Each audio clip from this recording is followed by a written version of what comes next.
weeks, I've been iterating and prototyping on a new cover plate design for the PS5. One that attaches just like any other cover plate, but completely transforms the look of your console.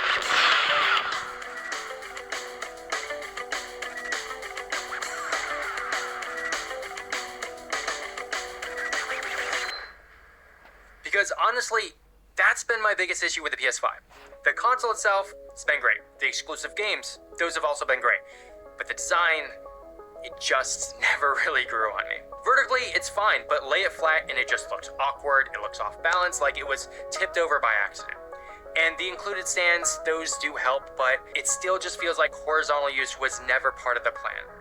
Which is really frustrating because for most people, that's the only way you're actually gonna fit it inside of a normal TV stand.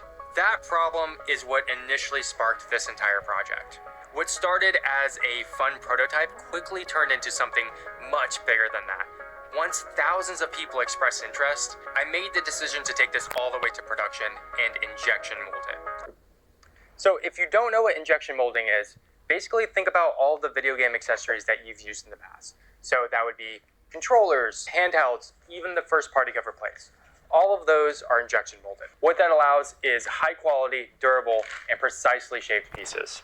The downside to injection molding is it is very, very expensive to get started, specifically for the tooling. To put that in perspective, I've invested over $100,000 into custom mold tooling for this project. And that's gonna give these cover plates those same tight tolerances, clean lines, and a light matte texture finish. Now, in the original concept video, I shared how I had to reverse engineer the PS5's unique curvature. That alone required some pretty advanced tools just to get the shape correct. From there, I worked on fixing the alignment, removing the tilt, and straightening out all the angles. And on paper, that really doesn't sound like much, but in reality, it took way more iterations than I expected, especially since I had to work within the PS5's internal constraints.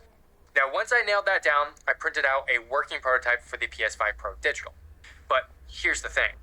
There are 6 different PS5 models in total. You got the original, the Pro, and the Slim. Each of those have a disc and a digital version, which means I had to go back to the design and rework it so that it could accommodate at least most of those. Each one has slightly different dimensions, openings, and tolerances, especially the disc versions, which require a new bottom plate with a hidden disc slot.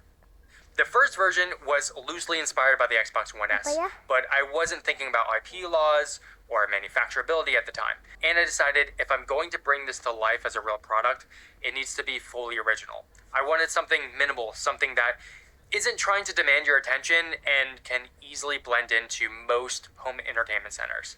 I went with a simple, clean line pattern across the top. This conceals the ventilation that's directly above the fan. Those lines continue down the front lip and wrap around the corners and across the side. This means that none of the airflow is obstructed. Now, as I mentioned earlier, the PS5's cooling system pulls the air in from the sides using the large center fan. The stock plates actually block the sides from access to air. Instead, they channel that airflow around the top with the front. They've also designed these plastic rails around the console's fan to prevent those plates from obstructing it and to help keep its shape. Now, my design, it keeps that side ventilation completely open. It only hides the curvature but not the airflow. And like I mentioned before, I have that additional ventilation directly above the fan. So when I did get around to finally testing the thermals, the results actually really surprised me. I ran God of War Ragnarok for over 2 hours on the PS5 Pro with the default plates and then another 2 hours with the box plates. Now there's no change in the temperature in the center, but you can see that it's much cooler across the entire console and the back ventilation. To be fair, this is not the most scientific test. I don't have a way to monitor all the internal temperatures like I would on a PC. And I'm not trying to make any major claims here. I was honestly just surprised at how big of a difference venting the side panel would make.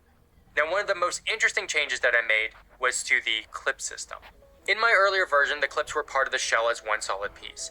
And that was fine for the fully 3D printed prototype. But when prepping this for injection molding, it quickly became clear that that wasn't going to work out well. So I instead decided to design a modular system. Clip shells that slide and secure into place. Now these are 3D printed using PETG and they're fully replaceable. If a clip ever wears out or gets damaged, you don't need to replace the entire shell, just one small piece. And I've worked to overbuild them and make them stronger than necessary. Each one is printed with thick walls, dense infill, and internal support specifically designed to handle stress. They're strong and they hold really tight to the console. Now, I do want to be upfront with you about what this product is.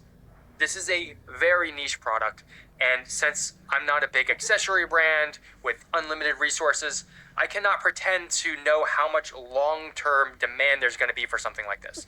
Now, what I do know is that injection molding only makes sense at scale, and that's why I am already doing an initial production run based on early pre-orders, and now any additional orders that come from this video. But to be honest, I don't know if or when I'll be doing another run of this. It really just depends on how things go from here. So if this is something that you are genuinely interested in, now is going to be the time to grab one. You can order it directly from my store. There's a link in the description below. I also have a page there with all the shipping updates that I'll be updating, as I go. Thank you so much for watching, and I will see you in the next one.